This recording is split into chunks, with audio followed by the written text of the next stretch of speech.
ever looked confident on the outside but felt unsure on the inside? For many of us, the struggle with self-doubt is so real. I remember when I had the desire to become an author. For a very long time, I struggled with self-doubt. I wasn't sure how I'm going to be able to write a book that people will be able to read. I made a goal at a time to start writing, but I'm not sure I got to the 4th chapter. I suddenly started having this self-doubt. I developed a writer's block and I gave up the project. Confidence is not something that we are born with. Confidence is something that we always need to build daily. And there is a difference between self-confidence and self-worth. Self-confidence is about your belief in your abilities. It's often tied to your skills and what you can do. For example, you might be confident in your ability to bake a cake or to lead a meeting. Confidence usually is specific to certain tasks or situations. On the other hand, your self-worth is your inherent belief that you are valuable as a person, regardless of your achievements or abilities. Self-worth is the internal sense of being worthy of respect and happiness, just as you are. It's not about what you do, but about who you are. With confidence, we are saying, I can do this. In self-worth, we are saying, I'm enough, no matter what. So, whether you feel confident or self-worth, or you have self-worth, like you believe that you are enough, has to do with your mindset, with your way of thinking.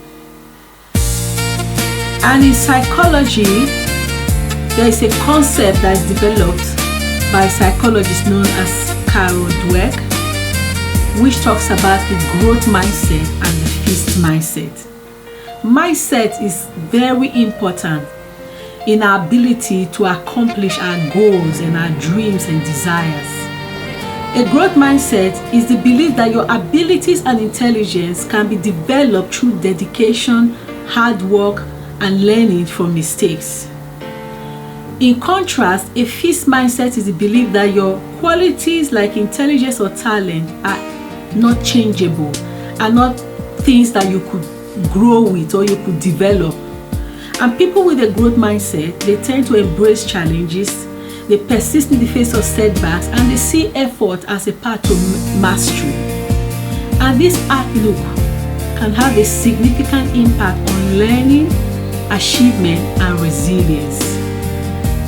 It's either you have a growth mindset or a fixed mindset. And whatever mindset that you have will determine your confidence and your self-worth as a person. There are real life barriers to confidence. Many things that hold us back, especially as women. And one of them is the negative self-talk and comparison. For many women, the things we tell ourselves often, lead to a lack of confidence. And when we also compare ourselves with others, we begin to lose our sense of value and lose confidence in our own abilities and in our own talents. Especially for women, our cultural and social expectations also, they stand as a barrier, they pose a barrier to our confidence.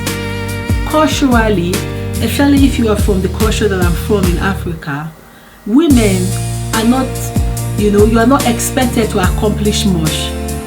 For many women, especially mothers also, cultural and social expectations become a barrier to confidence. Once we begin to have children and we are married, we begin to feel invisible because we are juggling so many responsibilities, and then we lose confidence in our ability to achieve our dreams and our goals. Also, if you are someone that have experienced a lot of negative, maybe repeated failures, criticism, or bullying, the internal stories you tell yourself becomes that of a lack of confidence. I can't.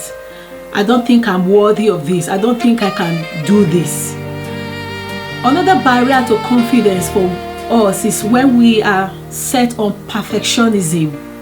We set unrealistic high standards, and then we cause chronic self-judgment and avoidance of challenges.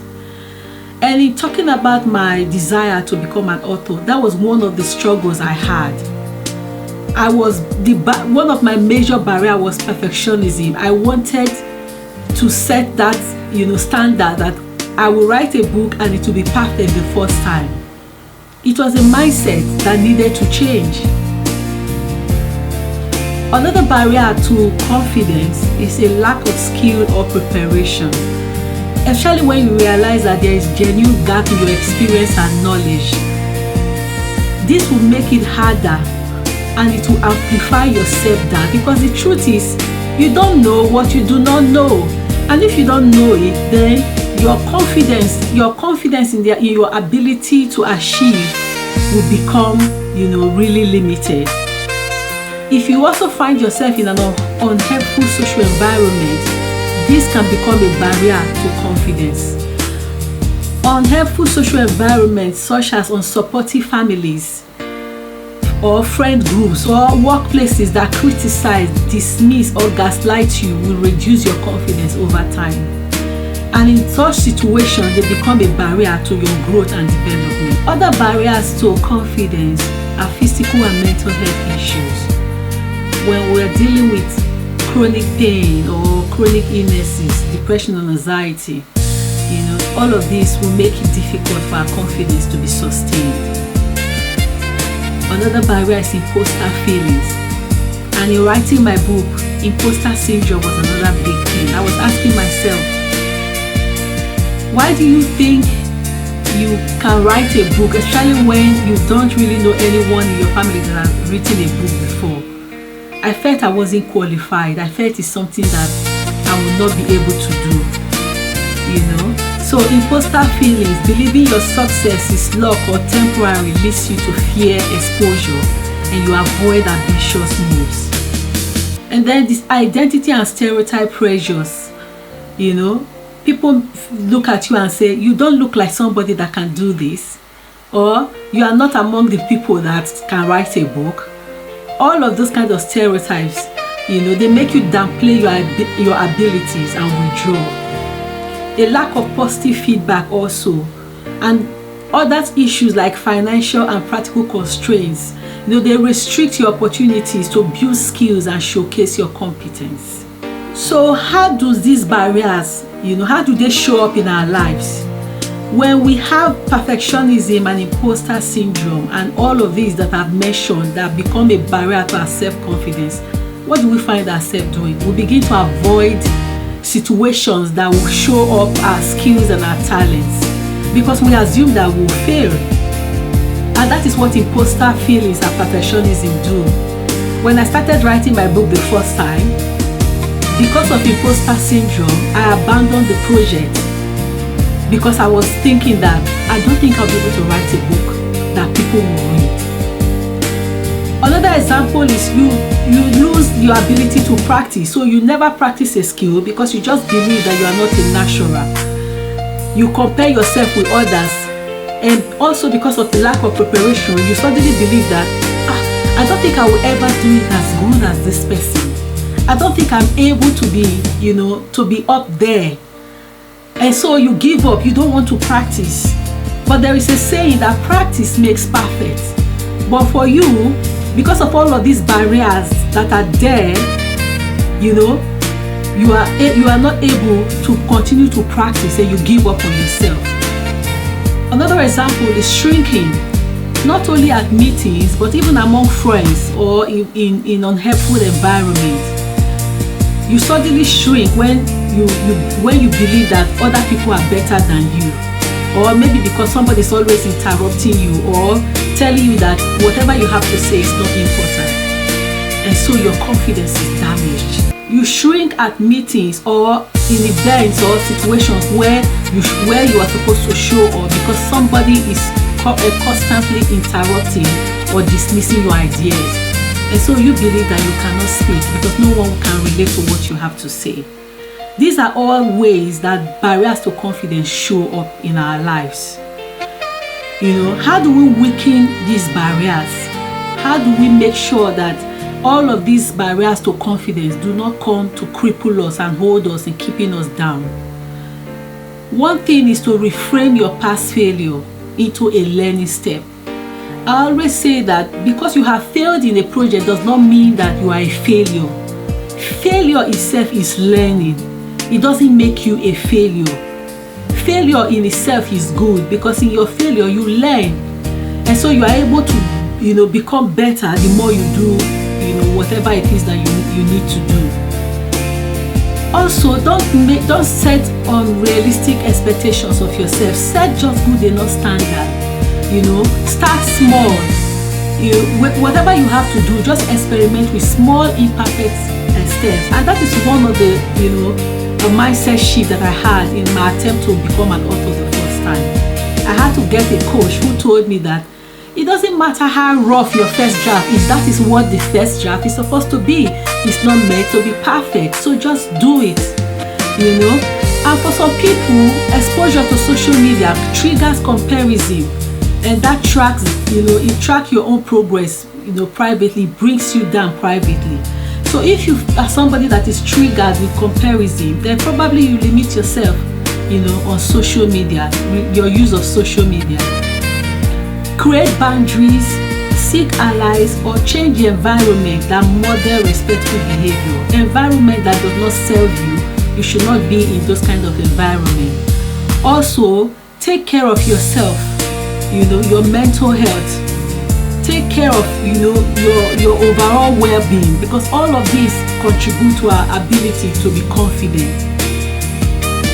Another point is to keep an evidence log of achievement to counter imposter thoughts. Recently, I started learning to celebrate my small wins. It doesn't matter how small those wins are, but the more we learn to celebrate our small wins, the more confident we become. If you are forgetting your achievement and the things you have been able to accomplish, you won't have a frame of reference to say, oh, I was able to do this before. That means if I put my heart to this, I'm sure I'll be able to do this also. Belong to a community, find groups of people or mentors who share your background or your values, because these are the people you need in your journey, to accomplishing your goals and your dreams. I've mentioned it before. They say, how do you eat an elephant? To eat an elephant, you need to cut it into small pieces. So break your big goals into low cost, low time steps to build momentum. And then ask for specific piece of constructive feedback for people that you know really care about you. So all of these are the ways we can break the barrier to confidence. But how do we practically build confidence in ourselves? One of the things I learned to do, and something that I also teach young girls, is daily affirmations. Affirmations that align with your values. What do you tell yourself? Remember, one of the barriers to confidence are the small talk, the self-talk, the things we tell ourselves. I'm not good enough. I can never do that. Oh, I will never be as good as this person. When you do that, you're bringing your confidence down. But to build your confidence, you need to daily affirm yourself. I am worthy, I am good enough, I can do this. I'm starting small and it will grow. I will continue to increase. All of these talks help us to build confidence. Keep small promises to yourself, because your confidence will grow from consistency. If you tell yourself you're going to do something at a particular time, honor your word to yourself and do it. The more you're able to fulfill your promise to yourself, the more your confidence grows. Surround yourself with encouragers. When you begin to do some things, not everybody will cheer you on. Not everybody will applaud you. But be careful and take note of those that encourage you and surround yourself with such. Reflect on your wins. Reflect on the things that you have been able to accomplish. Here, I would suggest you keep a Marvellous Moments journal. Get a journal and write it, Marvellous Moments, and begin to make a log of all of your wins. But above all, one of the best ways I found to build confidence is investing in learning. Learning through courses, books, therapy, anything that will help you to grow and build confidence. I discover most times that my lack of confidence will usually comes from a lack of knowledge. So the more you know, the more confident you become. So invest in learning new things. That project you want to do, what is it that you need to know so that you can do it better? Invest in learning so that you can grow in your confidence.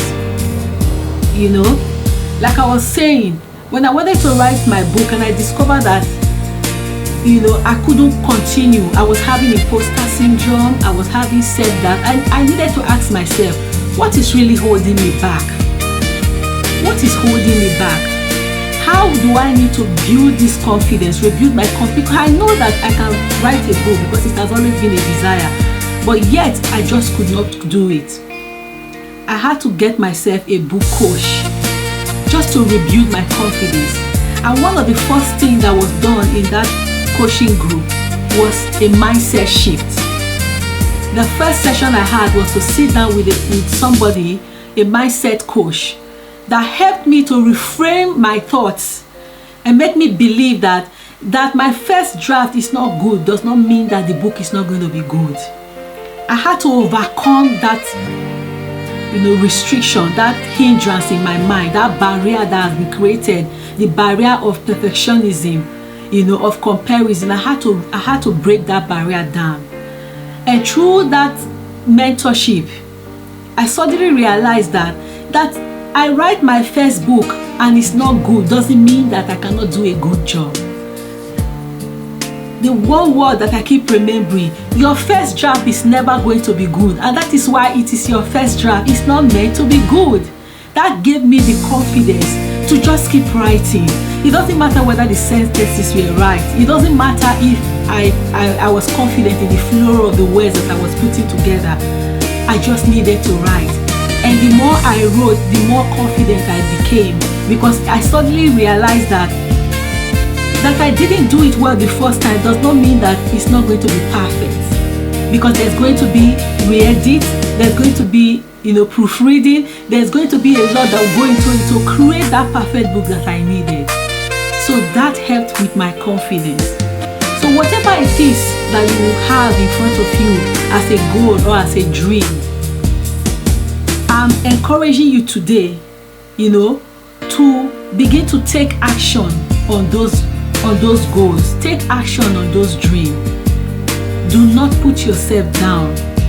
You can build your confidence. Remember, I talked about a growth mindset and a fixed mindset.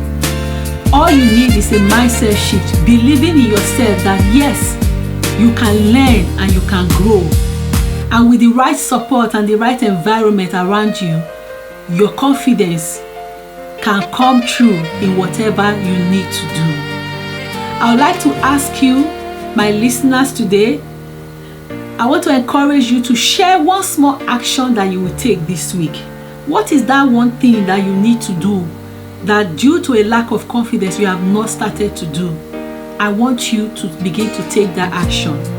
One of the things I needed to do was to start this podcast. And I'm glad I've taken the action to start it. So I encourage you, share one small action that you need to take this week. And remember, you are already more marvelous than you realize. See you in my next podcast. Thank you. You've been listening to the Marvellous-U Podcast. If this episode resonates with you, please subscribe, rate, and share. It's the best way to spread the word and support others on their journey. And always remember, you are marvelous just as you are. See you